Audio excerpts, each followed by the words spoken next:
In a bold and reflective letter to shareholders, the Adani Group chairman Gautam Adani confronts the turbulence sparked by the Hindenburg report, not as a setback, but as a defining moment for Indian enterprise. From regulatory vindication to record-breaking financial performance, the message is crystal clear. Resilient isn't just claimed, it's proven. Welcome to NDTV Profit. I'm Hiral Dadia. In fact, let's go across to Alex Matthew, who's going to tell us more in terms of what the letter states. Alex, over to you. Well, a letter was sent out by the chairman of the Adani Group, Gautam Adani, to the shareholders of Adani Green. And there are a couple of very big messages that are going out. The first is that the Hindenburg attack that took place at the start of 2023 was not just a critique of the Adani Group. In fact, according to Mr. Adani, it was a direct challenge to the audacity of Indian companies to dream on the global stage. That was a time when the group was looking at fundraising and looking beyond the shores of India to expand in certain businesses, and the timing of this seemed a little odd. Of course, at that point, a fundraise was just around the corner. That was the beginning of a test that pushed every dimension, according to Mr. Adani, of resilience for the group. Now, what happened after that? The culmination of everything that took place over the course of the last couple of years happened recently, where the SEBI verdict came through. It was a resounding and unequivocal verdict. It was a clean sheet that was given. What was in fact meant to weaken the group has ended up strengthening the group, according to Mr. Adani. And the final word from the Securities and Exchange Board of India was that truth has prevailed. This is something that the group has maintained repeatedly over the course of the last couple of years through the hearing at the Supreme Court and eventually the verdict and everything that followed from that point. It was a powerful validation, according to Mr. Adani, of transparency, not just regulatory clearance. Now, what has happened over the course of the last couple of years is that the group has buckled down. It has reduced its debt, improved operational performance, and this is just one metric that describes that. The EBITDA of the portfolio of group companies has risen from 57,200 crore rupees to 89,800 crore, nearly 90,000 crore rupees in the last financial year, and is building from strength to strength. What does that growth rate look like in percentage terms? 57%. In just 2 years, that's a compounded annual growth rate of 25%, something that companies with much smaller bases can only dream of. Beyond that, you also have a significant expansion in the gross block, which has risen to as much as 6.1 lakh crore rupees. Now, this is to this point, of course, the plans for the group are pretty big, where you're talking about $100 billion that is going to be spent over the course of the next coming years to expand several large businesses, especially in the infrastructure space. But a strong message sent out by the chairman of the group. Thank you so much for that, Alex, to get us everything that actually puts things into perspective from here on. But to discuss more on this, joining us on the show is Mark Mobius, co-founder at Mobius Capital Partners. Mark, welcome to the show, and always a pleasure to speak to you, as always, on NDTV Profit. I'm sure you've heard the letter that my colleague Alex took us through, which the chairman, that's Gautam Adani, has written to shareholders. Clearly, you know, I mean, the Hindenburg report is not merely a critique of Adani Group. It was direct challenge to the audacity of Indian companies to dream on the global scale. And it's actually marked the beginning of a test that pushes every dimension of our resilience. That's a very strong statement that has come in as well.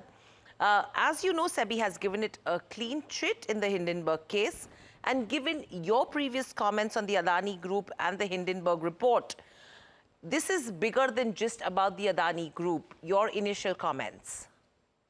Well, I think, as I said, the whole thing was blown up completely out of proportion with the Hindenburg Group report. I didn't believe it. I didn't think it was significant. And what I said at that time is now proven to be true with the SEBI report. Not only the SEBI report, but the fact that the share price of many of the Adani Group companies have come back and have recovered a lot. So I think this SEBI report is just another indication that the Hindenburg report was completely out of line and was not really significant. I'm sorry to say that many investors in India and elsewhere were caught up on this Hindenburg report and lost a lot of money when the stock price came down. What they should have done, of course, was to hang on because there's been a good recovery and probably the recovery will continue. So the SEBI report is quite good. But the other thing I think we have to remember is that Adani is an infrastructure company in a big way, in addition to its other holdings, of course. But most significantly for India, India needs more infrastructure, and India needs more companies like Adani to build that infrastructure. So it's a very important company to survive and prosper in India and elsewhere in the world. Absolutely. In fact, Mark, stay with us. Let's also hear out what Gautam Adani had to say in a reaction to SEBI's report clearing the group of all the allegations. Let's listen in. Today, a cloud that had hung over us for more than 2 years has been lifted.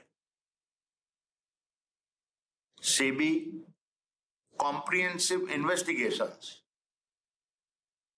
has concluded by rejecting all allegations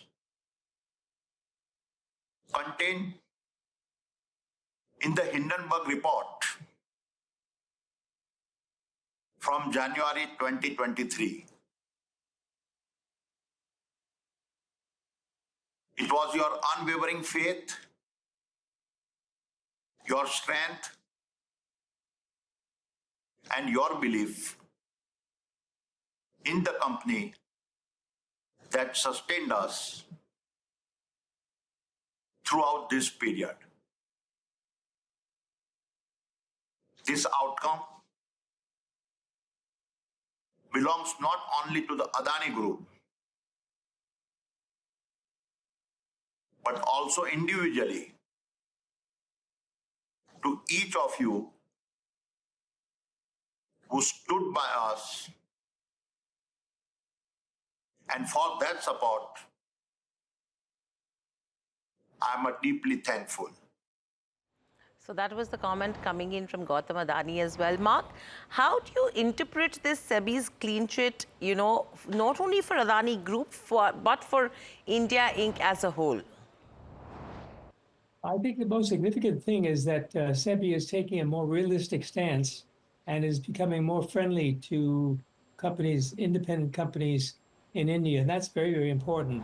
As you know, globally, the big challenge for private enterprise, and this includes the US and other countries around the world, is the incredible growth of bureaucracy and regulations which hold back companies like Adani.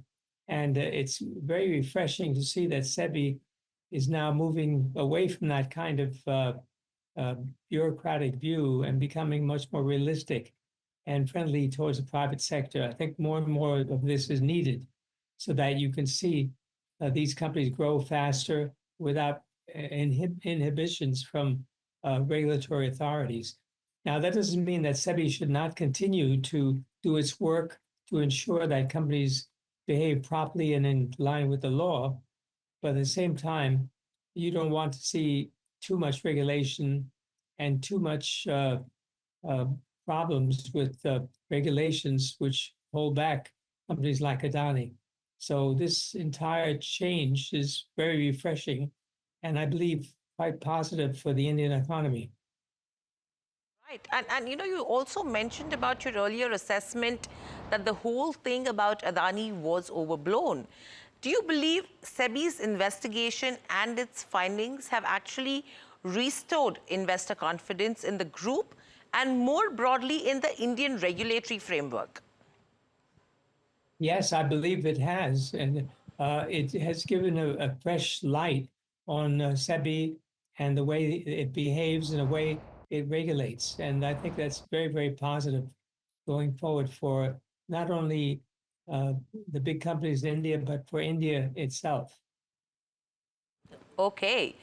You know, Mark, the other aspect is you've been a strong proponent when it comes to investing in the Indian markets go. When you talk about events like the Hindenburg Adani saga, post that you also had Jane Street, which did come in as a short seller.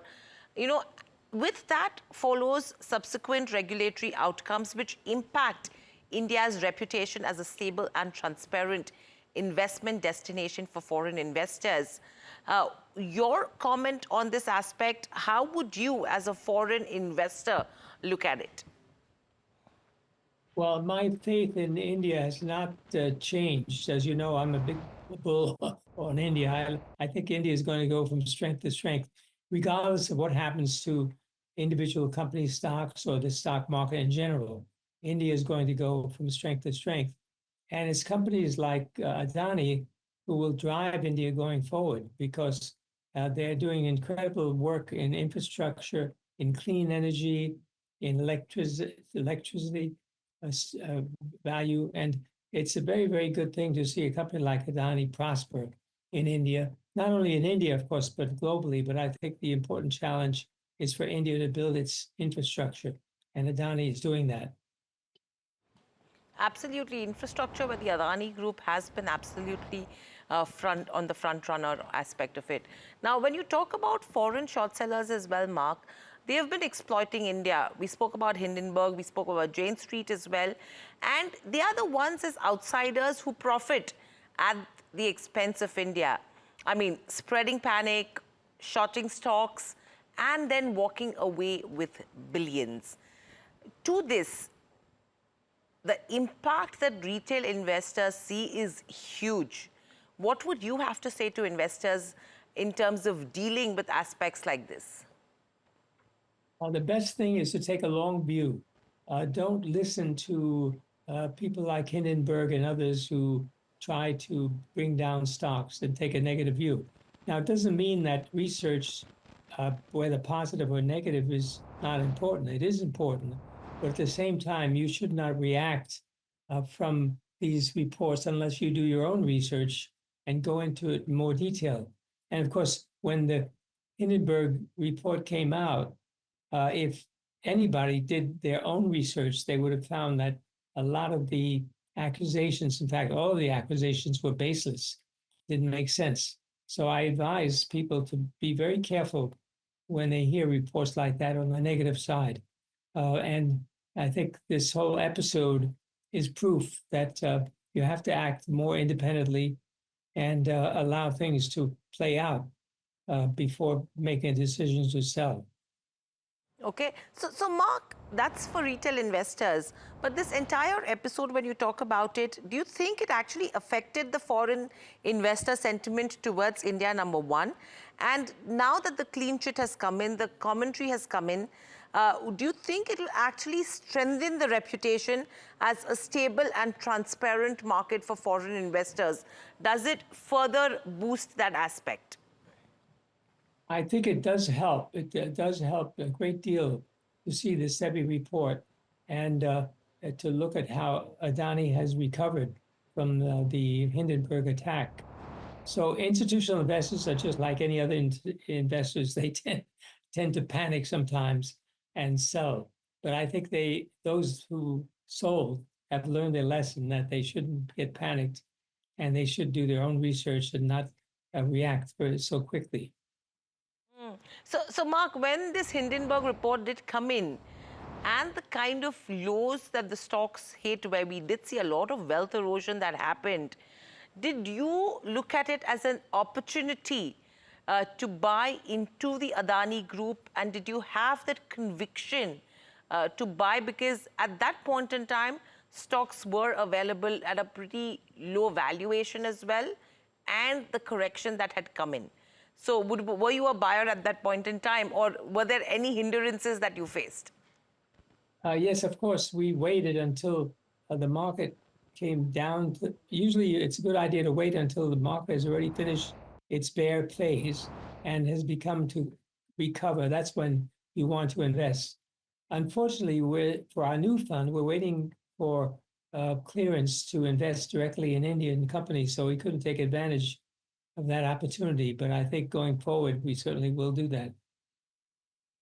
And looking ahead, what specific measures or reforms do you think a body like SEBI could actually implement to further strengthen investor protection, market transparency, especially for large conglomerates like these?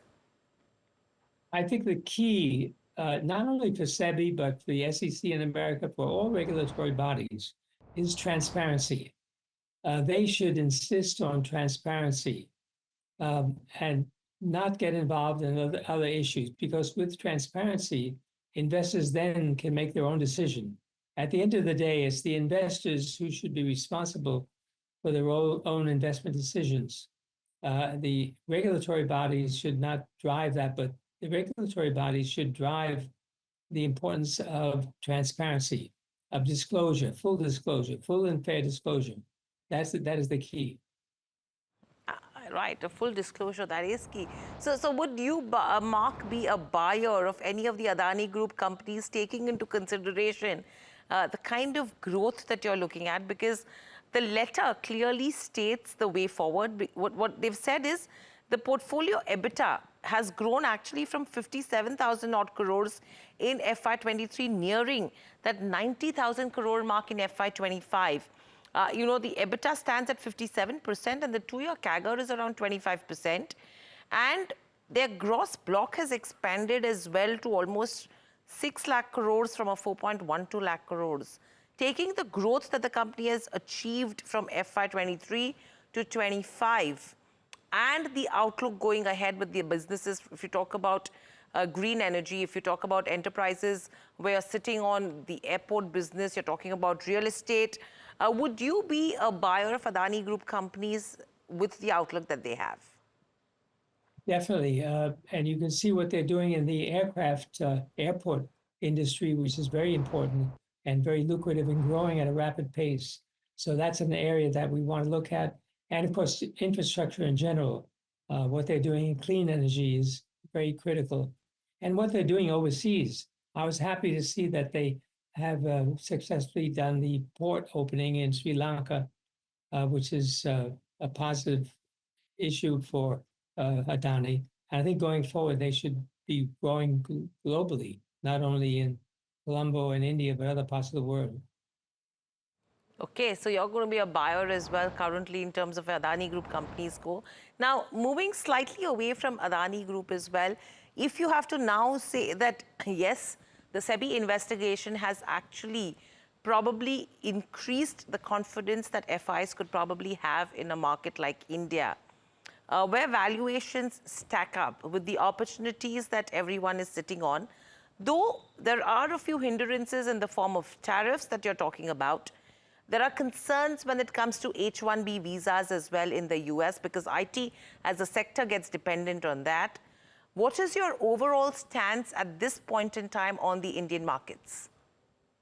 Overall, despite the US tariffs, the Indian market should do very well. I'm talking about the economy. Of course, the stock market has come down, but the economy will continue to do well. And of course, following that, the Indian stock market will recover. Most important to remember that the software industry, yes, to some degree, is dependent upon Indian software engineers working in the US, but that's just one small part of the entire process. India is exporting software from India to all over the world. So that's something to remember. It can be done remotely from India. That doesn't necessarily mean that you have to have people in the US.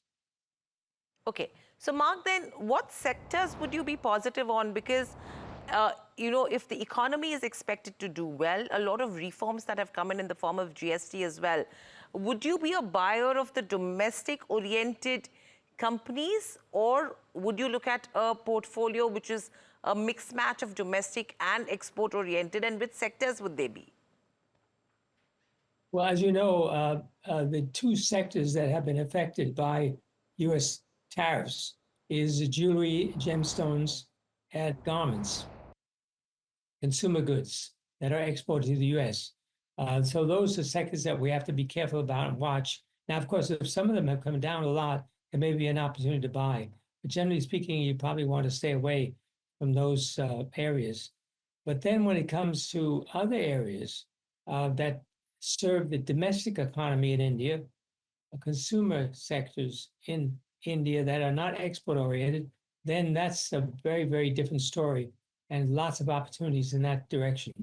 And of course, the sectors in which Adani excels, infrastructure and that sort of area would be important as well. Okay.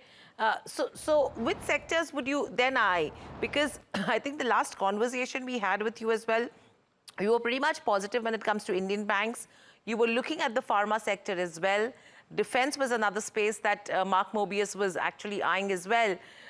Have you already made your investments in India on any of these sectors, or are they still on your radar and you would advise investors to make investments? Yes, those sectors are still uppermost in our mind, and we are going into them through ETFs. That's a very important sector exposure that we can have.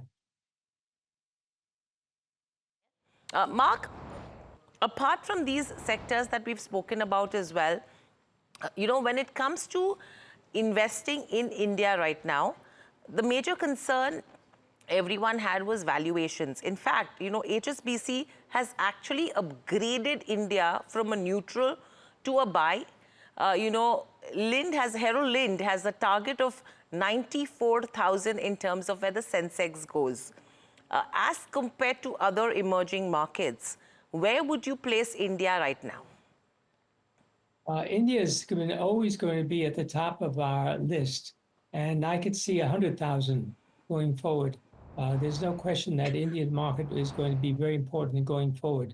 Now, of course, there'll be downturns as we've recently seen, but these will be temporary. These will not last very long. Are you right? You're looking at 100,000 on the Sensex? Yes. And what time frame are you looking at? That's a big question mark. I would say within a year. Oh, within a year, you're expecting the Sensex to be at 100,000, and that's a very strong number that you're giving out, Mark. If that is the scenario, which sector will take the Sensex to 100,000? Any stocks that are on your radar that you would want to highlight? I can't give you specific names, but because we're in the process of buying. But I would say the banking sector is going to drive Sensex to high levels, and companies like the infrastructure companies like Adani will also be very important to drive this growth. And Mark, would it be the private banks or the PSU banks that you would be betting on? I would say both of them. Okay, so both private banks and PSU banks. And anything that you would buy when it comes to IT as a sector? Of course, I'm particularly interested in hardware, electronics hardware, chips, software. Of course, software companies, very important, but the hardware aspect is a growth for India going forward, and that will be very important. Okay. So again, hardware from the IT pack is absolutely important. And one investment tip, Mark, that you would want to give viewers at this point, apart from what we've already discussed, which is on the top of your mind, which we've not spoken about? Well, in addition to what we talked about, I think the defense area is important because India will become more and more a major exporter of defense equipment. And that's an area that I think will be becoming more and more critical. Absolutely, defense an opportunity to buy as well, but 100,000 on the Sensex, that's the key.